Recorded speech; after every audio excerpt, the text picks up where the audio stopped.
Ce qui m'a inspirée à devenir enseignante en yoga, c'est que j'ai trouvé que c'était une discipline qui était adaptée à tous et qu'on pouvait transporter avec soi un petit peu partout, qui pouvait vraiment apporter un bénéfice autant physique que mental. La transmission, ça a toujours été quelque chose de passionnant pour moi. J'ai toujours adoré partager des connaissances.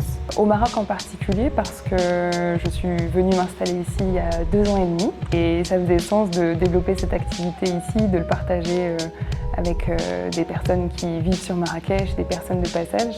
La retraite me permet vraiment de prolonger en fait cet effet d'apprentissage et de tous les bienfaits qu'il peut en avoir. Ça permet une immersion complète. Ce qui rend peut-être une expérience un peu particulière au niveau des retraites que je propose, je pense que c'est vraiment le cœur que j'y mets. Je trouve ça extraordinaire quand je vois des personnes arriver et repartir.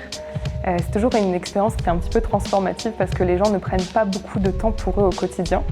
Et le fait que ce soit en immersion et dans un pays vraiment merveilleux, ça crée une sorte de moment hors du temps. J'essaie toujours de faire en sorte de trouver des lieux qui soient assez sensibles à l'environnement de manière générale. J'utilise des produits essentiellement d'ici.